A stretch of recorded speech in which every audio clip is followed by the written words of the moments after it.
Those of you that might be seeing this on tape, I'll pay some attention for a second. Although I still am exercising no control, don't know when you see it, where you see it, how you see it, or why you see it. But at least any of you think that you are too dumb to understand what's going on, or if you're just afraid that you're too dumb to know what's going on, or if you were to ask what's the purpose of this. To start out, tonight we're going to continue using as an example to start with, as a springboard, religion.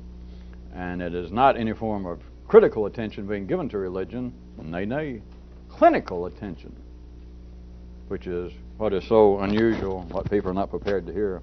Did you still get everything all right? And there's nothing unusual about taking religion. You should note the obvious, because historically, the corporate shell of religion, the institution of religion, has ostensibly presented itself. Ostensibly is that institution to look after the concerns of the inner man, while religion is the outer man. So it's not like that we have to search for some example and just picked out religion, nor is it like that we had so many possible examples that we could use that for some reason, being anti-clerical, that we singled out religion. It's just basically you got those two. And now, of course, you have other things that are forms of religion, like psychology and etc., but it's still dividing up the area that would seem to be some institution, some activities to see to the outer man. Just lump it in politics. And then everything else that apparently is there to see to the benefit of the inner man. And religion has just historically been it. And so that's why I'm still using it. And I was going to continue, or we were, with what we were talking about concerning the essential and the entertaining, and the question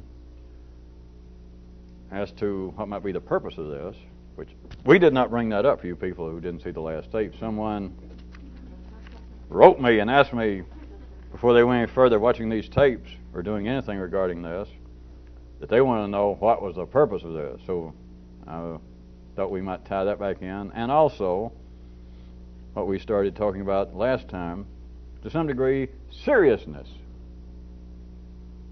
Seriousness and the complete energy chain.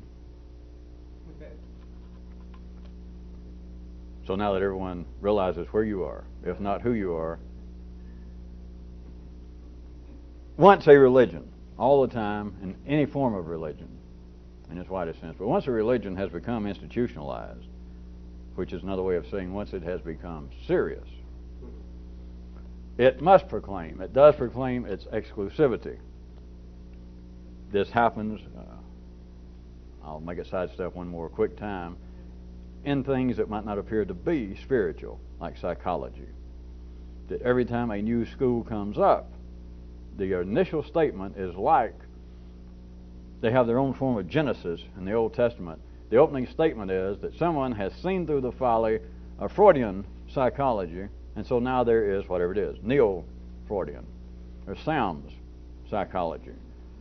But it states its exclusivity.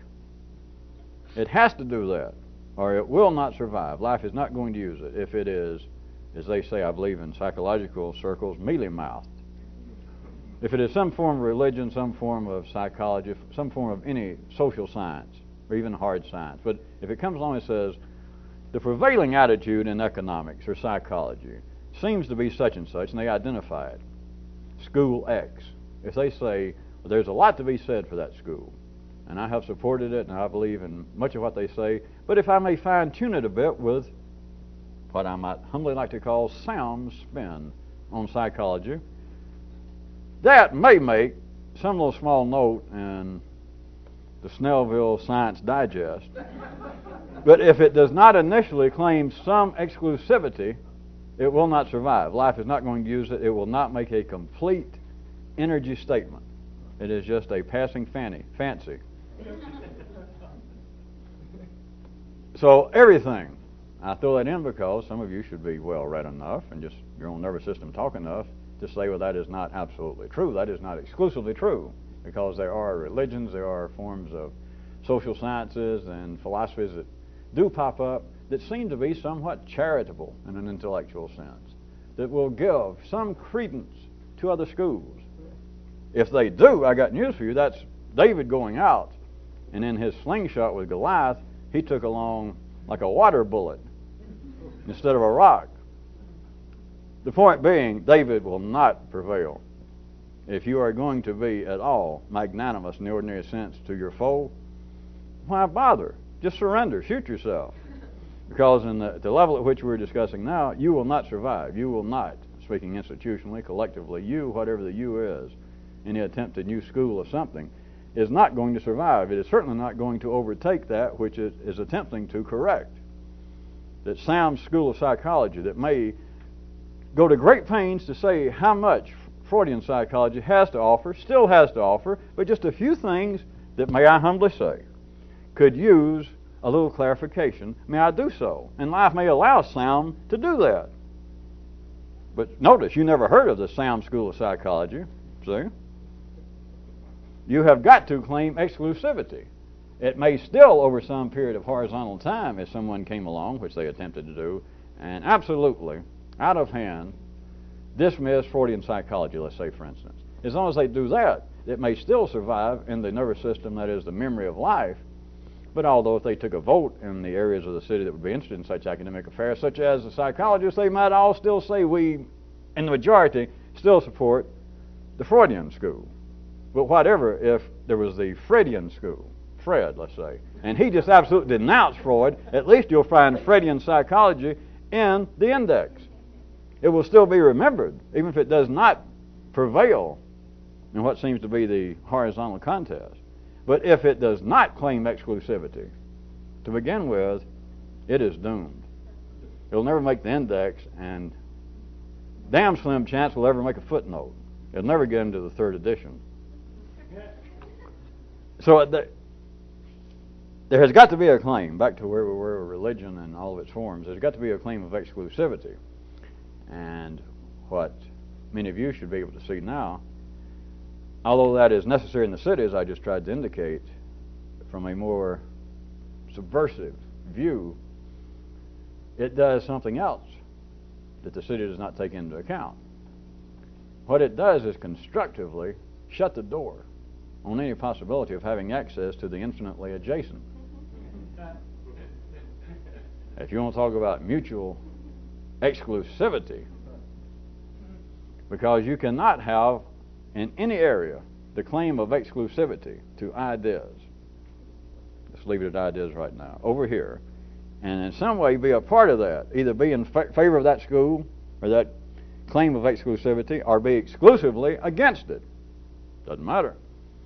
If you're one or the other, you have constructively had the door shut.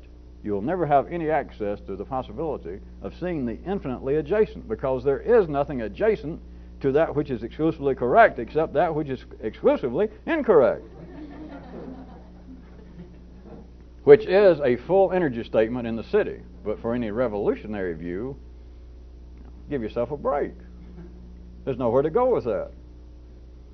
Well, unless you enjoy pacing back and forth and do have some firm understanding as to the possible two destinations. Other than that, hobby yourself away. Or one-man seesaw, in case you've never seen such.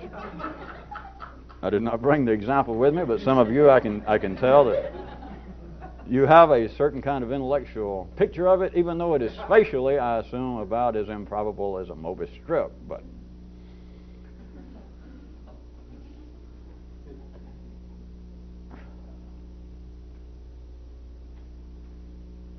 on the other hand, if there was any sort of widespread awareness of a possibility, or even glimpses of there being the infinitely adjacent to what the mind perceives to be going on, do understand that that would interfere with the ordinary statements of life. That would be an interruption in the attempt to make a full statement, a full energy exchange within the mortal food chain that is man inside of life's body. It would be an interruption, because you have got to take everything being said, if indeed you're wired up to participate in it. that is, to pay any attention to it, whether you're actively talking about it, whether you're just hearing it, reading about it, and responding internally, there has got to be the basic notion of exclusivity, that you either agree with what's going on or you disagree, which makes no difference. But to have any kind of conception that this is, like everything else, capable of being seen as being a part of an omni-ambiance, that there is an infinite adjacentment to this. If you do that, you're close to what we were talking about earlier, that kind of example. If you made some example and point out that there is not one shred of historical, reasonable, logical, statistical evidence to show that humanity has had any impact on that statistical aspect that they call the criminal element. So why not face it and give it up? Or why not face this fact? And remember, I was doing my gestures and etc. If you tried to say that to some segment of life's body that would listen, they would say, okay. Because that is not a full statement. They won't know, well, the point. And you can't say, life would not take it. And anyone who knew about it wouldn't try to do it, of course, anyway. But that is not a full statement. What seems to be a clinical observation, a cold-blooded pointing out of some fact. If it was none, life says, well, you know, what's your point?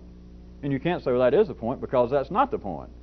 The point is that it is searching for what appears to be an episodic, at least, period to the end of a statement. There has to be some energy exchange. And simply pointing out something which is in a form somewhere adjacent to exclusivity. Because exclusivity is if you point out any example, such as humanity has no effect on the so-called criminal element. And so your point is, well, my point is we got to do better. Okay. All right, what's your point? Well, my point is, give it up. Forget about it. Or it could be even more. What's your point? Every time somebody commits a crime, save your money, shoot them. Because you can't rehabilitate them, just shoot them. Okay. Any of those, as long as it is exclusive, as long as it makes a statement that the statement within itself is exclusive to the person that said it says, this is what I think. Now, the whole world, everybody but him, for some fleeting moment, might disagree, which doesn't matter. It would still be an energy statement. It would be a full statement if one guy said, well, what I say is, anybody that even looks like they're a criminal, shoot them. And the whole world goes, oh, come on, you're nuts. And that's the last you heard of him. But it was still an energy exchange. But there is no exchange. The food chain is temporarily interrupted. Of course, on a small level between one person and somebody else, it doesn't really matter. Except life's not going to tolerate it. That is, life is not going to furnish you with an audience if you were dumb enough to try to do it. For you to say, well, humanity, there's no evidence. Humanity has no effect on the so-called criminal element within the bosom of their civilized groupings. And your point is, and you got no point. That is not an exchange, it is a gap. That energy was flowing right along, and you were telling this to somebody or some group, and they're going, yeah. And you say, and have no effect on the so-called criminal element statistically within the bosom of your civilized collection. It is energy that went like this, and they keep waiting, and you don't do anything. You walk off and leave, let's say. Then there's energy that went like this, and then there's a gap. Service went off for a second. Your digital clock is now flashing 12.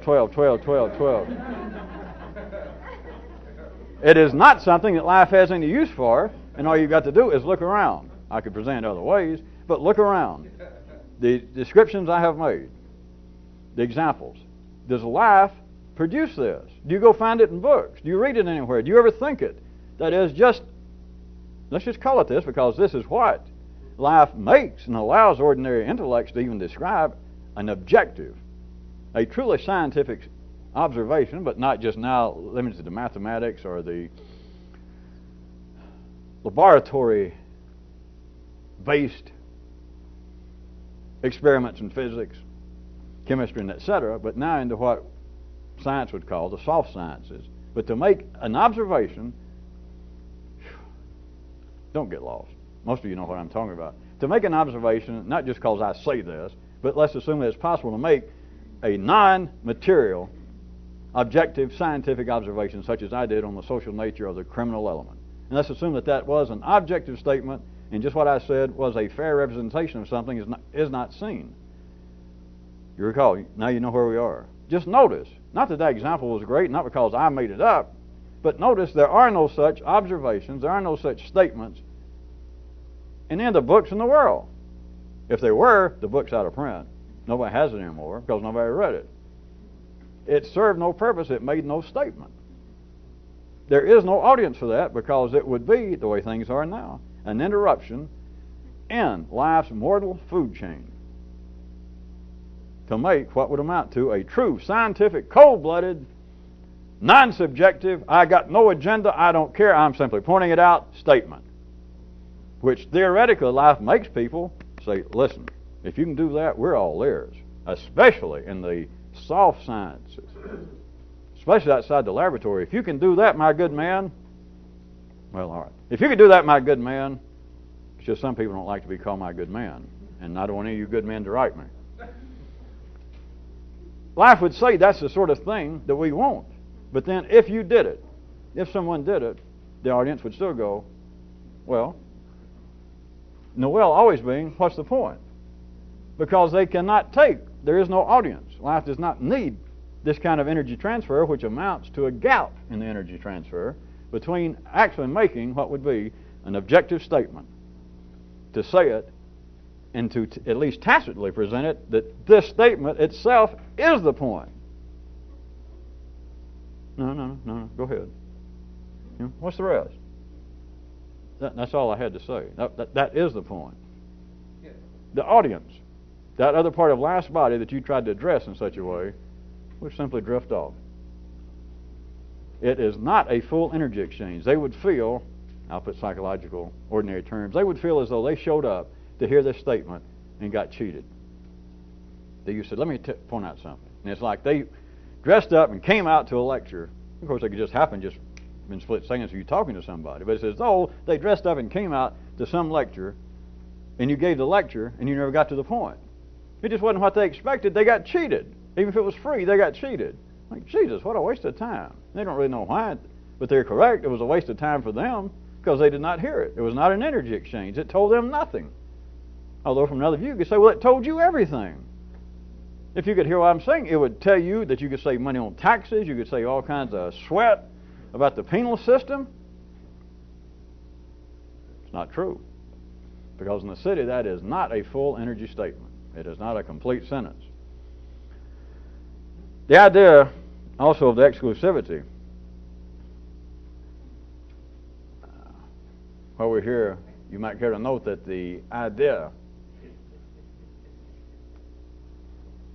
after it becomes institutionalized especially, that certain teachings, certain views, certain ideas are exclusively correct, that is absolutely a job requirement for the position of being critic, which is, of course, everybody's job, everywhere, every day in the city is to be a critic. But without the idea being an intrinsic part of the operations of the human intellect, you could not be a critic. Or, if you want it right quick, you would end up being a charitable critic. And you would be out of work just like, you'd be the kind of man that says, well, the audience seemed to have been somewhat discomforted by the way this particular group was doing that Schoenberg quartet, and within about 15 minutes, many of them were actually giggling out loud and leaving the room. But by and large, I thought they were not completely without talent, and several of them had real nice haircuts. You will not survive on that basis if that was a professional job, but you would not survive in life doing that because you are not making full energy statements. But do you hear for a second, back to religion, that is the very thing that the religions are driven via man to say are the correct directives, that you should not be critical, which is no way of saying love thy fellow man, judge not, love your neighbor as yourself, turn the other cheek, and yet you could not hold a job doing that. That is, you could not stay alive and prosper very well just being ordinary on that basis, because you would not be engaged in the free exchange of energy, if that is, if you're ordinary. And of course, if you're ordinary, you end up being in a position, if you're going to remain even in the middle of the ordinary, you have got to be critical, or else you're going to go nuts. They'll put you away. You'll end up being part of the criminal element. In other words, if you're ordinary, you're critical, which is a double form of insanity for anybody who suspects anything, is then to be critical of your parents or your uncle or other people for being so damn critical. There's one thing I can't stand in life, the old joke I guess goes, if there's such an old joke, one thing I can't stand, and one thing only, and that's people who are judgmental. I just cannot stand it.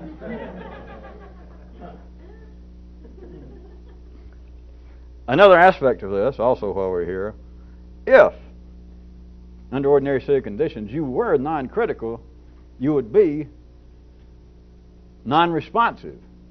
You would be non-participatory, because you would be absolutely, on that one level, interfering, interrupting, causing a gap in life's mortal energy flow, specifically, not just man being part of the physical food chain, but specifically in life's mortal intellectual food chain.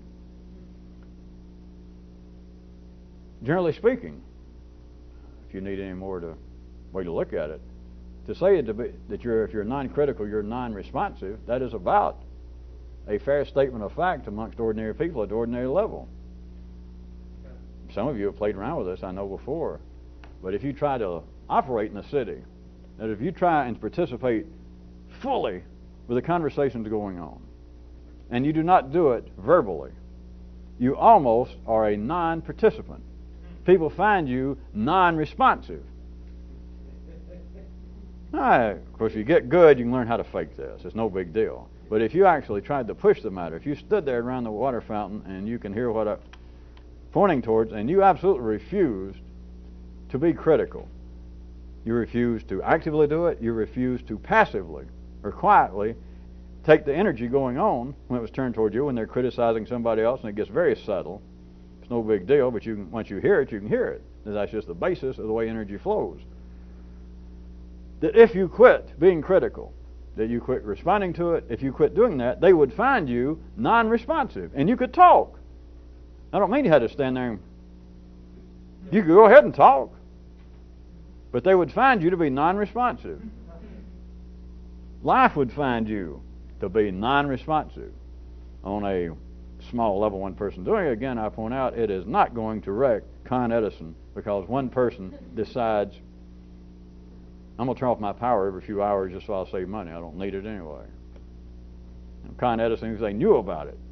It doesn't even show up. They can't even register that. So for you to do that is no big deal, but I assume that some of you can see, again, from the status, the way things are now, once you get some manifold view of it, of why they cannot be otherwise. Because if they were otherwise, then everything would be otherwise. And if everything were otherwise right now, otherwise is a charitable statement for the condition in which we would find ourselves. In other words, otherwise won't do when things are not otherwise to begin with. Which actually, believe it or not, is clear enough.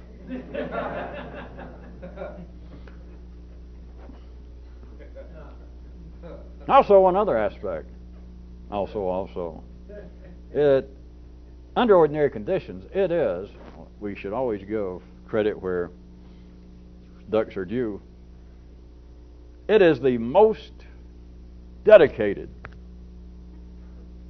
gestures, the most sincere, and in fact, the most serious.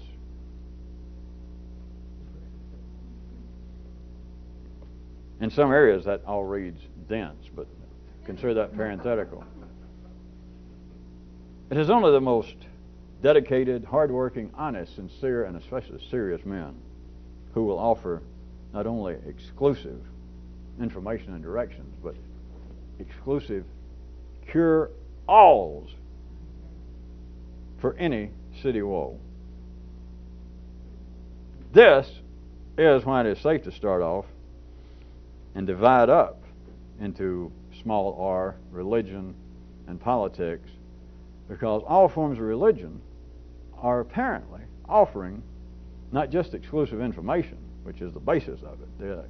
Every religion has to claim exclusivity to the truth, or else they would be a non-religion. They would be remembered by the same folks that remember Sam's school of anti-Freudian religion, which is no one. It is not only that, but they offer theoretically, they offer verbally cure-alls. That is, our exclusive truth will cure everything. Well, you don't know what my problem is. Doesn't matter, sir. Come join up. Come sign up. Bring us 10% or whatever the going rate is. Yes, but I have a specific say no more. Say no more. We all have our specific problems. I did before I became a priest. But our exclusive truth is a cure-all. Do you understand? Do you speak English? The person says yes. Cure-all. Do you know what that means? Well, yeah. So we do not have to know what your problem is. It doesn't matter, because all problems are cured by this exclusive information, these exclusive directions, this exclusive truth.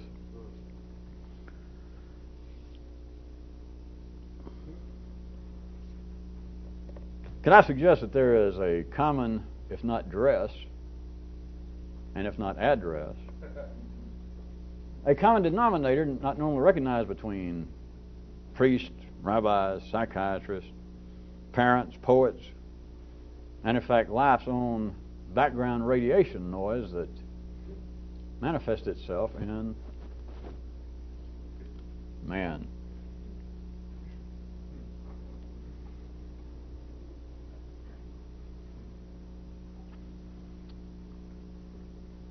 Well, as long as we're here, something else that is useful to some to note. In the city, at the ordinary affairs, the secondary world, being an expert, and let's stay again with a prime example, like religions and everything under that institutionalized shell, of making man aware of the fact that he's lost his way, and of course, apparently being the repository. See, I didn't say suppository this time, because too many people wrote me before and didn't find that amusing. Of this exotic information, these specific, exclusive directions on how to find the way. That's always the basis. That's always at the heart of all religions, no matter what you ask them, and everything that falls within the general definition of religion. Everything looking after, ostensibly, the inner life of man points out his flaws, that is, you've lost your way, and offering to point toward the way. Within that context, which right now leaves out in a real dogmatic, dichotomous division, the world of politics, external leaders, but those apparently would be internal leaders, experts on the inner life of man. Notice what it takes to be an expert besides funny clothes. What it takes to be an expert and what is involved with someone being an expert. It's very tricky. It's real crude, but I say it's very tricky, so hoping to get somebody's attention like, yes, well, I'll try and listen real, not seriously, acutely. How about that?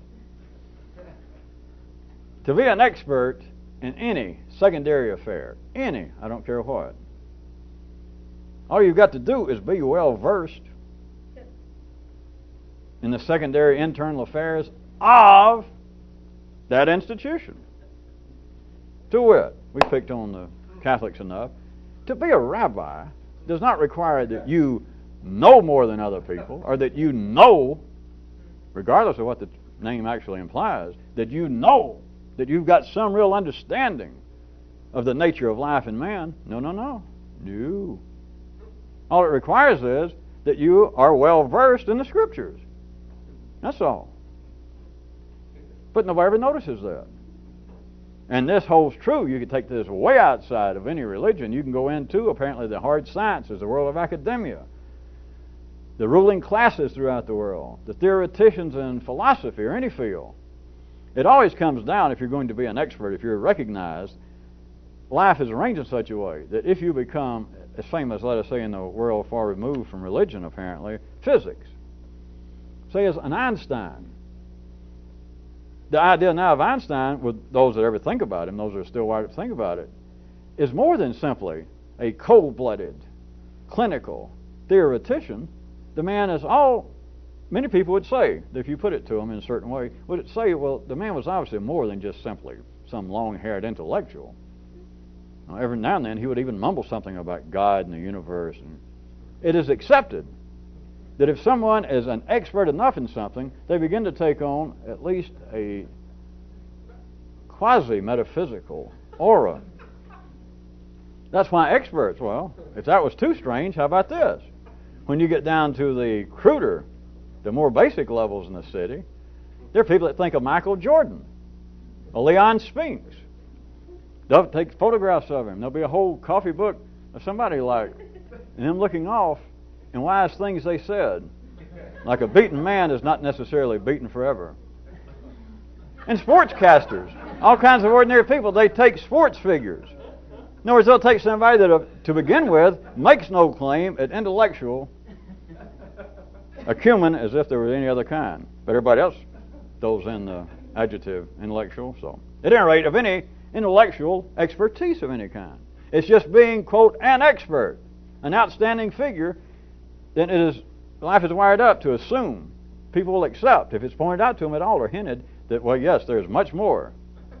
There's much more to a Boog Powell or a Niels Bohr or a Picasso. There's much more to that man than his paintings, than his baseball playing. Much more. And his theoretical physics. No. Anybody that's brilliant in whatever field, they know something. But notice, back to where we were, it is a self-pointing. To be an expert this is not just allowed, this is the limits of it.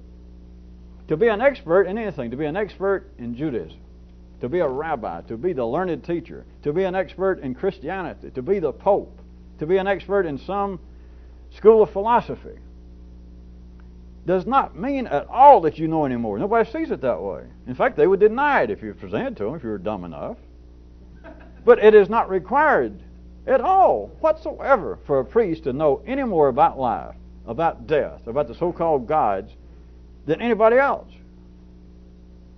But they know more about the internal structure of the very institution to which you're apparently seeking, or that everybody that's presenting itself to some segment of life as being the suppository. No, I'm not going to say that. The cache of superior insight, wisdom, and knowledge.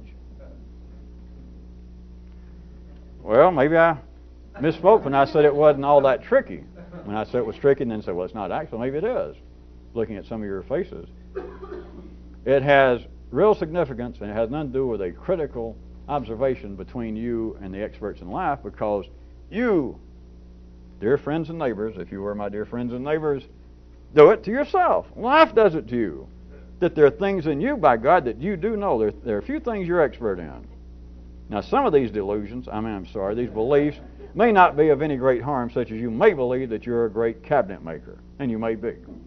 But to believe that in some way entails something other, or that you believe that you have certain ideas about the nature of life, the nature of love, the nature of charity, of decency, and it's exclusive. That is, you know that one thing's right. If you look at it, it is simply self-referral.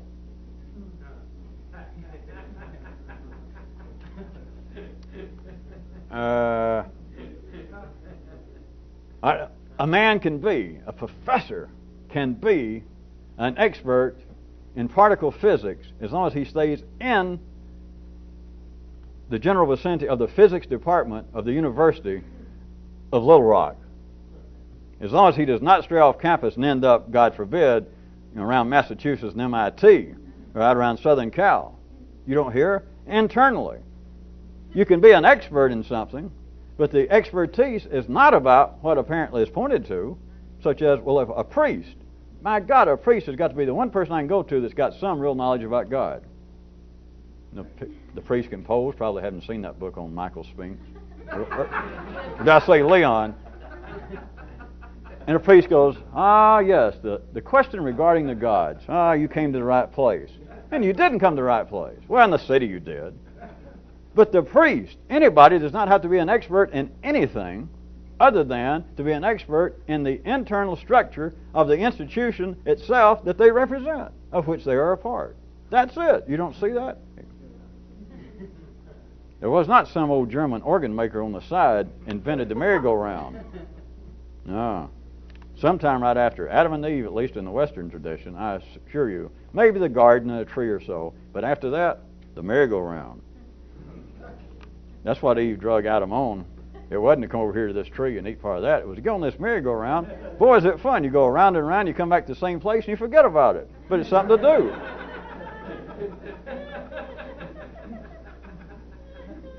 As a further joke, I started to say, all right, none of you biblical scholars write me. And now I thought, what in the hell would a biblical scholar be doing looking at this? Well, I guess I'm going to have to go ahead and respond to the question as to what's the purpose of this. But I'll do that later. I'll be back with you on that.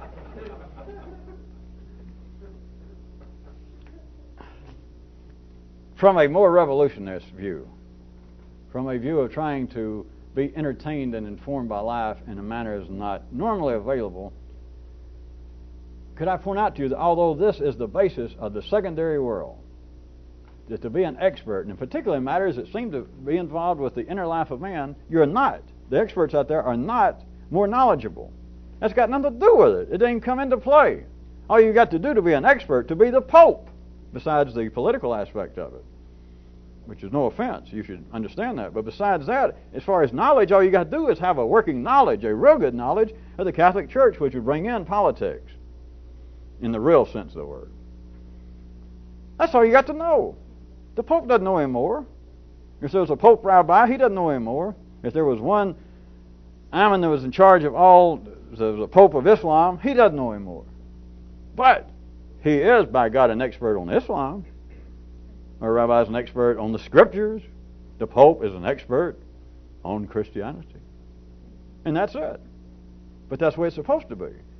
From a more revolutionist view, if you were wanting more than that, though, this, as always, is not simply a matter that down at city level, in the secondary world, that is obviously operational and necessary,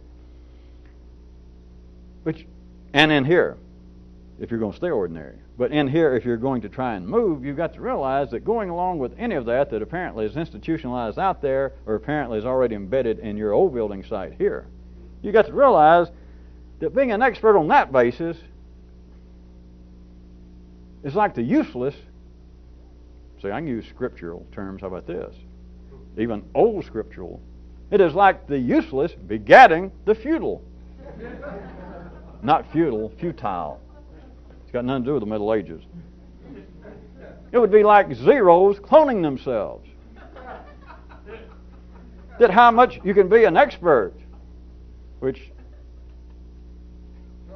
I would suggest is a little of the humor without any sarcasm of, like having a doctor's degree in psychiatry or a doctor's degree in theology. You don't understand? It's like, I'll go back to it, it's like the useless moving on to a higher degree of futility. If you've gone ahead, I'm talking about, of course, now from a different view, from a non-ordinary view, that you guys say, well, look, I've given a pretty good amount of time to the hobby. I got a bachelor's degree in psychology. Why in the hell would I want a master's degree? Except at city level, all priests want to be popes. But it is like a zero cloning itself. For an ordinary, for a revolutionist, for an attempted revolutionist intellectual to pursue the kind of ordinary expertise that's available out there and already available in you is exactly that. It is the ultimate merry-go-round because you're not pursuing anything that is actually going to point to a statement that's going to get outside the city limits. Inside the city limits, it seems to be the only possible statement to whatever it is. But if you're going to try and get outside that, you cannot follow that kind of limit because it simply goes round and around, and the more expert you become in something that's useless, how can you call that an advantage? And it's all the way from pursuing it out there once you understand that to you pursuing it in here, such as thinking the same thing over and over and over, but on the basis that I just know I'm on the right track. I just know I'm on the right track. If I just go around one more time without getting sick and throwing up, I bet you I'll grab the ring.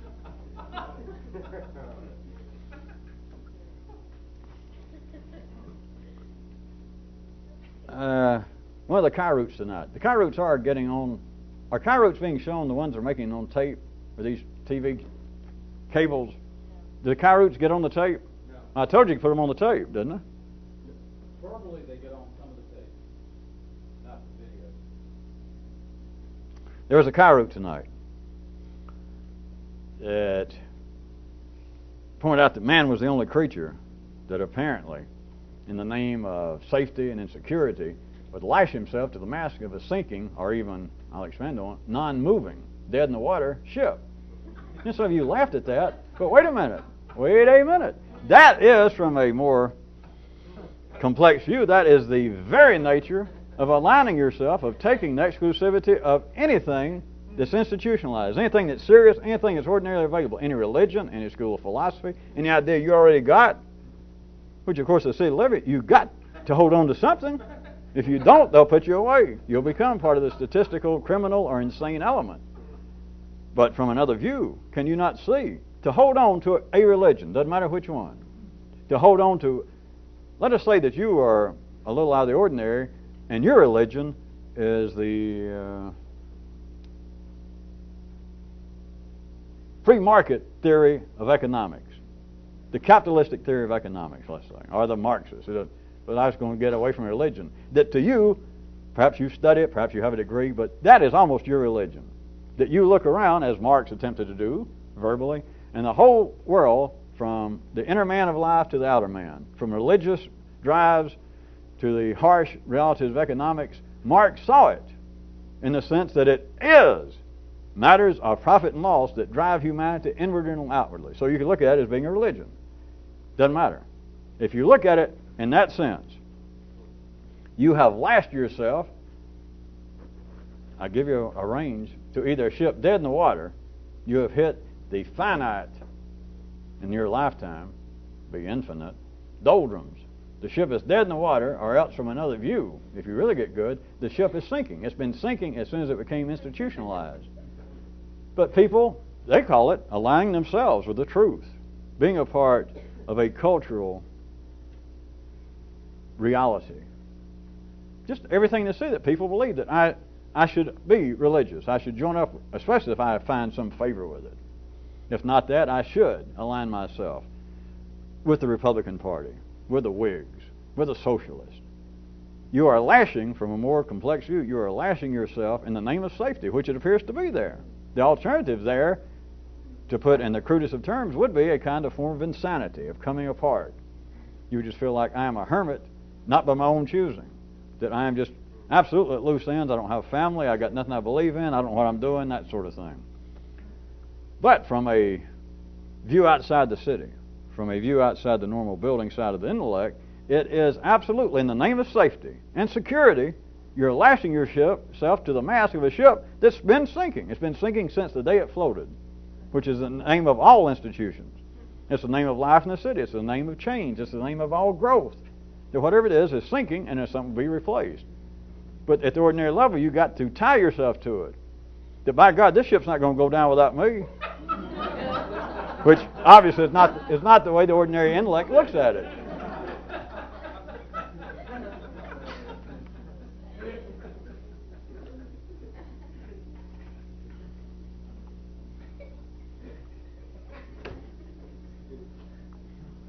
And it's not, of course, just religion. It's tying yourself to any exclusive, any idea that claims, or any truth that claims to be exclusive, or anything that is an episodic explanation, because it doesn't explain anything. And you can tie yourself to it, and the ordinary intellect feels better. At least it feels like I am not coming to pieces. I'm not turning into cracker crumbles. But insofar as you trying to get somewhere, you have simply tied yourself to a ship that's going down. That's it. If it is any claim of exclusivity, which it's got to be or would never floated, you would never be there trying to tie yourself to it for safety reasons. So it's got to have a claim that we are the ship. If you're going to go somewhere, if you get anywhere else, you're going to be on the real ship of fools. This is the ship. So get on board while you still got chance. But the ship began to sink the day that they said that. The day that they not only said it, but that life provided an audience. So people went, hey, where's the gangplank? But it's going down. It is an episodic explanation.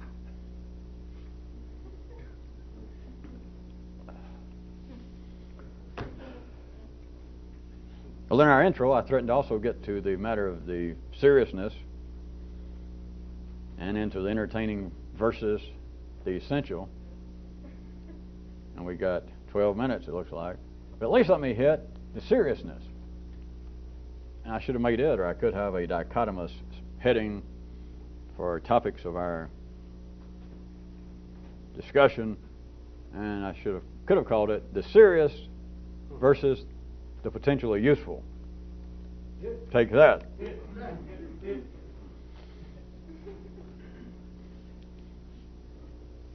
Just a little prime example. There was a critic, a professional critic. It was on the radio just today. Don't you love recent, up-to-date, contemporary examples?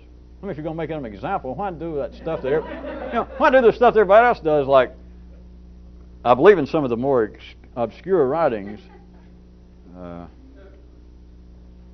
Pythagoras had the following to say, now which I may use as an example. It sounds better. I mean, if you're hip and with it. But anyway, this professional critic was making this comment about a band.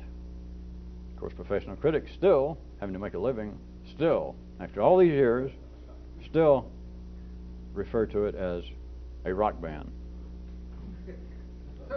But at any rate, and it went something like this. The critic was saying in response, in regards to this group that he was reviewing in his capacity as a professional critic, he said that although they were this group, and they wrote their own songs, although this group was considered by most to be simply purveyors of sort of humorous, sometimes satirical little ditties, kind of light fluff, this critic, he said, at heart, their songs are quite sad. Do you hear that this critic is now playing critic cum apologist to this group? That no, they're not simply a bunch of guys writing little happy songs, little humorous things. No, I've listened. I've followed their career for several years now. This is their third album, and I'm going to tell you what. In spite of the way it appears on the surface, at the center of every one of these songs is a quite sad message. I just wanted to point out to you that again, seriousness has saved the day. That now this group is more than they were when he started. At least when he started, when I heard him, I'd heard of the group. But he pointed out that by many they're considered somewhat mindless. They're obviously a piece of fluff. They're not taken as serious as real songwriters like Irving Berlin and Mick Jagger, if not Mahler doing his art songs. But not only, he pointed out they're considered by most just to be that kind of. And I went, well, I think I've heard that, or I take your word for it. And then went ahead with the rest of the sentence, though, and he says, but nay. And I realized I was about to be enlightened. And he says, nah. This is their third album. I have followed their career since their early days in the coffee houses of St. Paul. And I'm going to tell you, you listen, you mark my words, at the heart of these little songs, these little humorous pieces are quite sad, serious messages. That he has retrieved them. He started out, of course, he blamed it on other people. But he said many people most consider them to be just a little humorous, non-essential. So I was going along with him. Well, we'll file them away, at least in my memory, to the non-essential. And just within a few words, though, he pointed out, but at heart, it's actually very sad messages. They're saved. They are now somebody. On what basis? It's not an attack on this critic. This is life talking. That at first this seemed to be simply mere just entertainment. But the more I've listened, and the rest of you too should, according to the critic, it's not simply entertaining. At heart, it's serious. Seriousness versus the potentially useful.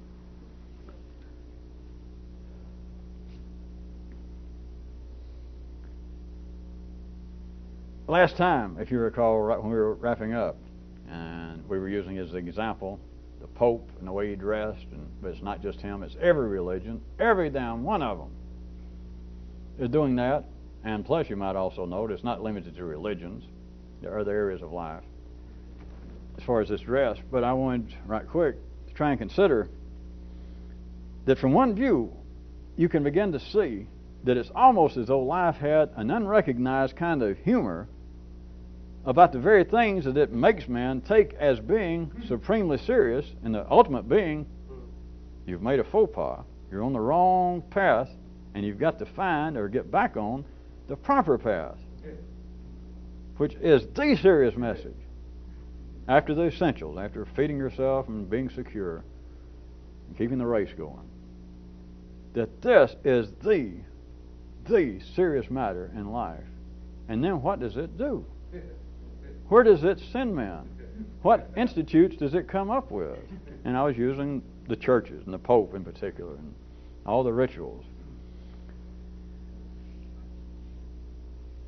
There are other areas, if you can see right quick, that is not simply limited to religion. They are the prime example again because they are the ones ostensibly primarily involved with the health of the inner man. But look at other areas that would apparently be involved with the well-being of the external man, the collective health, the military, the world of academia, royalty, high society. Not to make crude examples. See, you're so used to it, you don't laugh, you don't think there's anything funny about the Pope, the way he looks. Or about rabbis and all the rituals that they walk through, holding up things and people blowing kisses and bowing and banging their heads on walls and people falling on their knees and turning this way. And all the time there's always somebody dressed up funny. How about the military? Of course, you're not going to laugh during wartime, remember. But look at the military everywhere. I'll admit, our country is fairly subdued, but the rest of the world.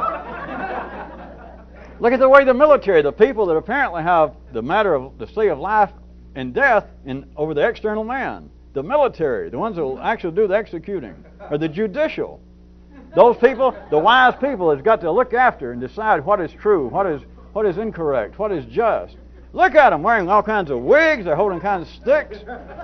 They got you in circumstance that, to say the least, so you're used to it. You've seen so many Perry Mason shows and Rumpole of the Bailey. You think, well, all this is just, that's the way it's done. And you're correct. But you're also missing something if you can't see that in one real sense, life has got some kind of humor in its own way, both in regards to what seems to be the well-being of the internal and the external man, that the military, they got all these big things with plumes running out and slashes with medals that you don't even know what the hell they mean, that makes people slump. And it's almost as though, how about this? It's almost as though in the secondary world, in the city, that you got to dress funny to be serious.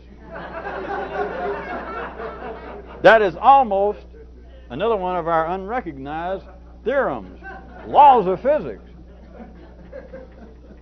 It's like you, in another sense, it's like you have almost got to do something to make up for not knowing nothing. Now, I know that for some people that might be seeing this for the first few times, it could sound like some sort of really cheap or maybe even worthwhile psychological comment or social criticism, because it would fly. If this all this was, we could make jokes or make social critiques. Psychological, intellectual criticisms of popes and people like that, and say, look, if you really know something about the secret life of man or about the gods, cut all this crap of waving things that smoke and, holding up crosses and dress.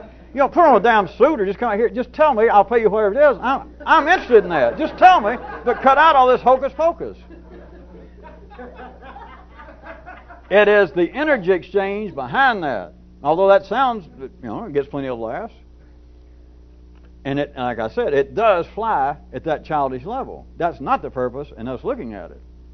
It is just a prime example. But it is almost as though life has to do a form of Punch and Judy, of hocus pocus, a kind of verbal and visual legerdemain that is why you laughed without necessarily analyzing it, is for me to say you've almost got to dress funny to be serious in the city, because it's almost though you got to do something to make up for the fact that you don't know nothing. So think about it, and that's why it seems to make sense, is once you're in the full ambiance, not just the Pope or a rabbi, or a military leader or a judge, but let's stick with religion right quick since we only got 3 minutes, that having all this ambiance and all this strange clothes, even though you may be used to it, and holding up all kinds of artifacts and seem to go through some kind of ritualistic thing. He has to walk a certain way and talk a certain way. That it's like this distracts from the fact that the man don't know what he's talking about. But it is part of the energy exchange. It's the way it's supposed to be. But there is, right before your eyes completely, it's not just to make fun of it, is what I have been trying to get you to see, that there is a continuing, non-recognized ambiance. There is an adjustment, an adjoinement to everything that man sees to be exclusively correct or exclusively incorrect. There is something right next to it, ad infinitum, but it cannot be seen. And part of it, in some stages, can be seen as a form of unnoted, unregistered humor that people claim to exclusively. Let's say right now, right quick, that the Pope, just he's the best known, is the spiritual authority of more people on this planet than anybody else. And who dresses funnier than him? Institutionally. He didn't decide to do it, whoever's Pope now. Who dresses funnier? What other kind of hocus pocus, what can compete with whatever they do in the Catholic Church? What can compete with that? And the fact is, he doesn't know any more than my Uncle Fred does. Even your Uncle Fred. He doesn't know any more about God, as they call it, the nature of life, than anybody else. But you don't see any. It's really high-class humor is why I hate for you people to laugh so crudely. Because it is it's otherworldly, in the true sense of the word humor, that life does this. And of course, then it's also funny, you can do it on your own, when you realize, woohoo, not just them, but all my life, I went along with it. All I got to do is just kind of ease up for a minute, lay back, and hell, I'm back along with it. I like it. It's a show. It's a ritual. It's entertaining.